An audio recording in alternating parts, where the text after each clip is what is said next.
Bill Gates now owns 270,000 acres of American farmland. And he's not alone.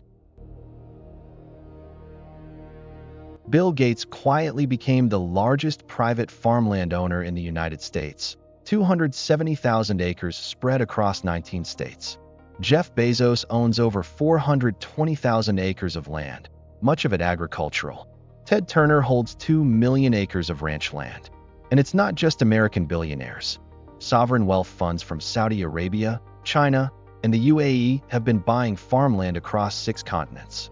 These are the smartest investors on the planet. They don't chase trends. They see what's coming before anyone else. So the question is simple. Why are they all buying dirt? And more importantly, should you?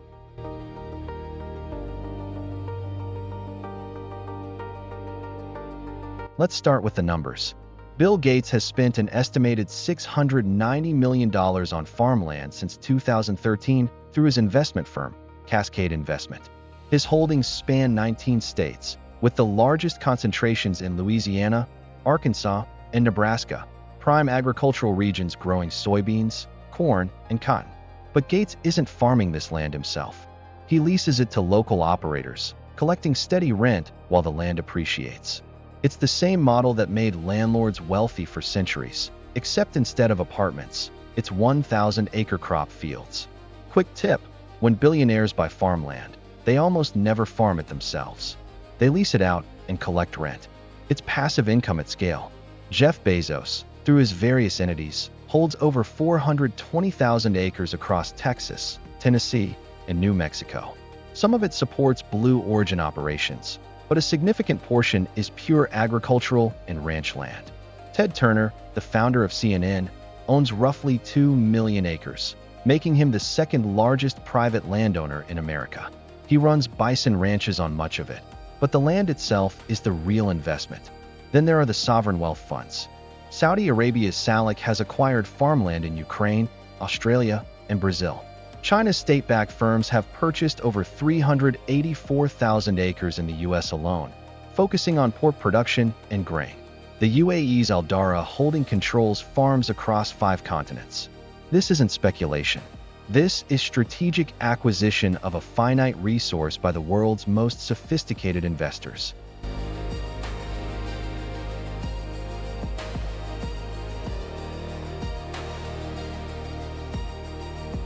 So why farmland specifically?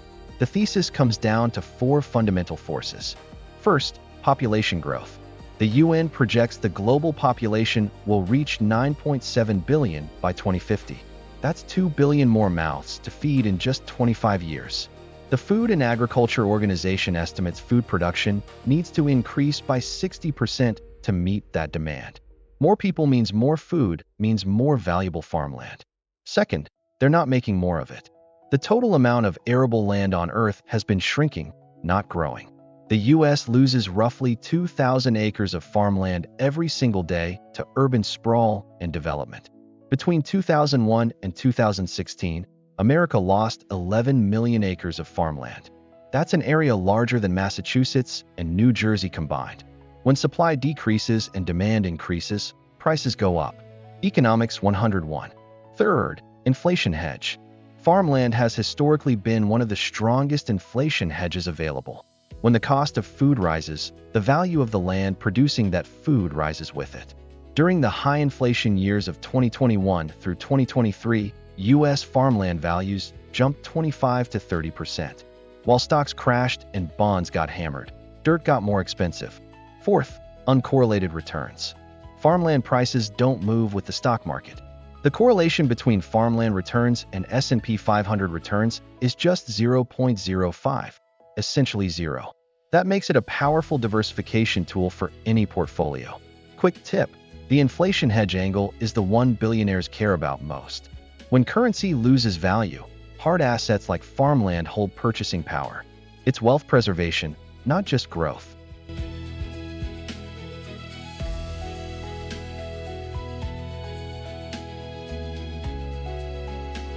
Let's talk returns, because this is where farmland gets interesting. According to the NCREIF Farmland Index, U.S. farmland has delivered an average annual return of 10.7% since 1992. That breaks down to roughly 5% from land appreciation and 5.7% from crop income. Compare that to the S&P 500's 10.2% over the same period, U.S. Treasury bonds at 4.8%, and commercial real estate at 8.9%. Farmland didn't just keep up with stocks, it slightly outperformed, with dramatically lower volatility. Here's the volatility comparison. The S&P 500's standard deviation of returns is roughly 15.2%. Commercial real estate sits at 7.8%. Farmland, just 6.1%. That means farmland delivered stock-like returns with bond-like stability. There's a reason pension funds are paying attention. And the maximum drawdown tells an even better story. During the 2008 financial crisis, the S&P 500 fell 37%. Commercial real estate dropped 25%. Farmland actually gained 6.2% that year. It has never posted a negative annual return on the NCREIF Index since its inception. 0 losing years in over 30 years of data. The Sharpe ratio, which measures risk-adjusted returns, for farmland is approximately 1.8. The S&P 500 Sharpe ratio is about 0.6. Farmland delivers 3 times the return per unit of risk taken. That's not a small edge. That's a completely different risk-reward profile. Quick tip, the 0 negative years stat is what makes institutional investors obsess over farmland. No other asset class has that track record. Not stocks, not bonds, not gold, not crypto.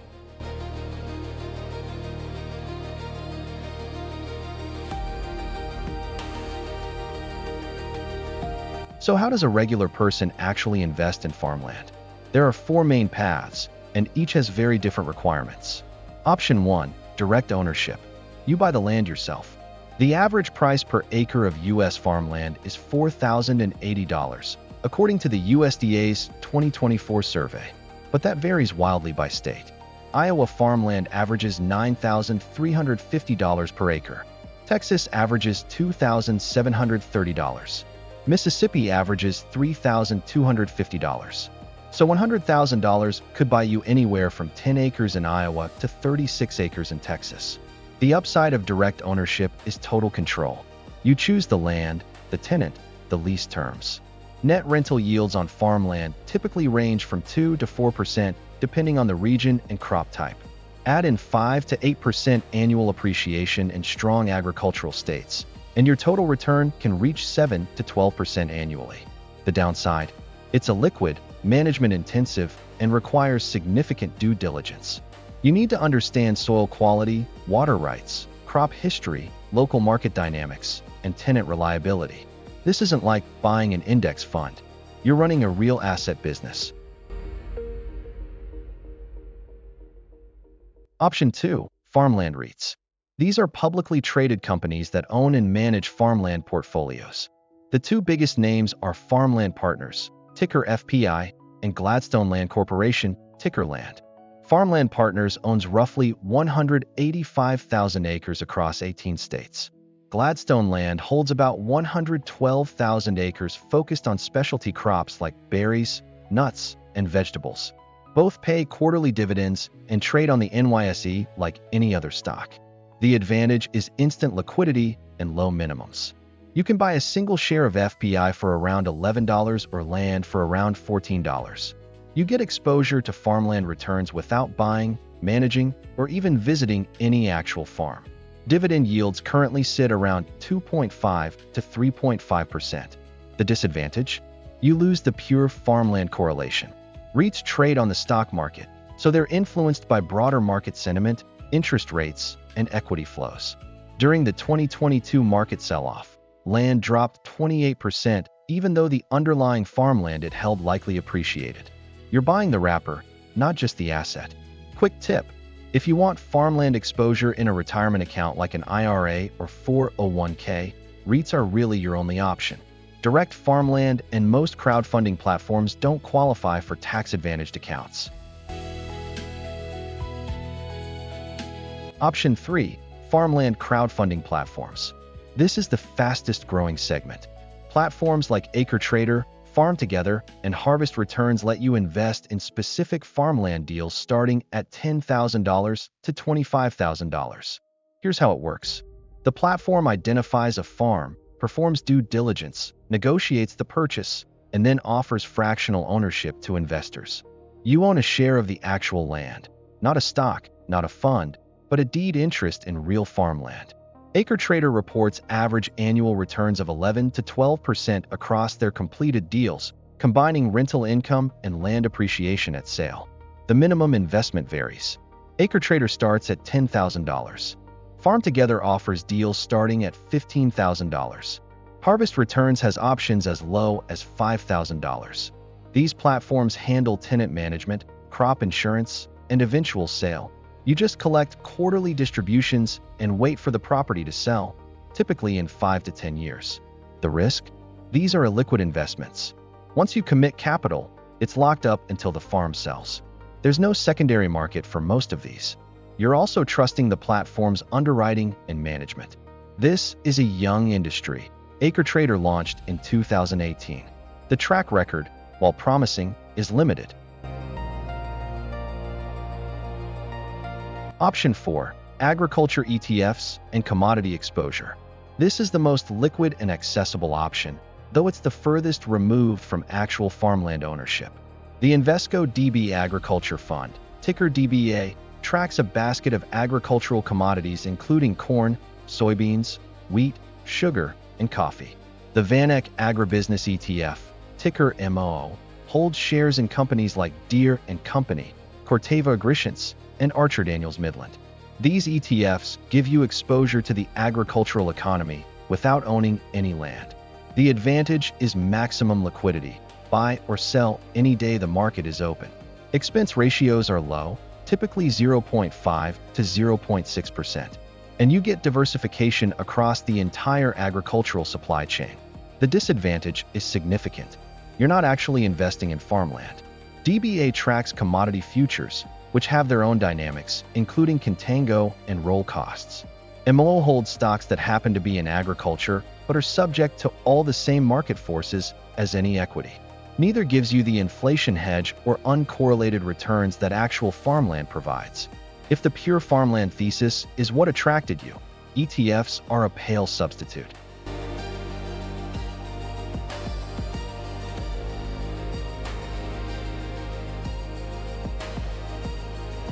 Farmland sounds like a perfect asset on paper, but nothing in investing is perfect.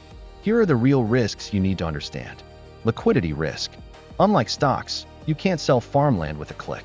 Selling a farm takes 3 to 12 months. If you need cash fast, farmland won't help you. Even crowdfunding platforms lock your capital for 5 to 10 years. This is a long-term commitment, not a trade. Climate risk. Droughts, floods, and changing weather patterns directly impact farmland productivity and value. The 2023 drought across the Midwest reduced corn yields by 6% and soybean yields by 4%.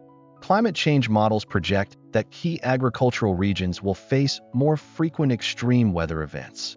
Some areas may become less productive over decades. Overvaluation risk.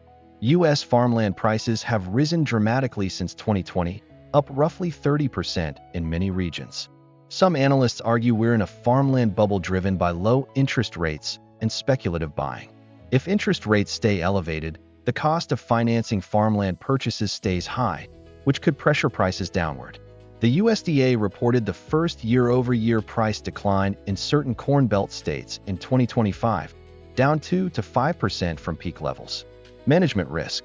Even if you lease land to a tenant, you're exposed to tenant default, crop failure, and maintenance costs. Irrigation systems, drainage, and fencing all require capital expenditure. This is not a set-it-and-forget-it investment for direct owners. Quick tip: the biggest mistake first-time farmland investors make is ignoring water rights. In Western states, land without reliable water access can be worth a fraction of irrigated acreage. Always verify water rights before purchasing.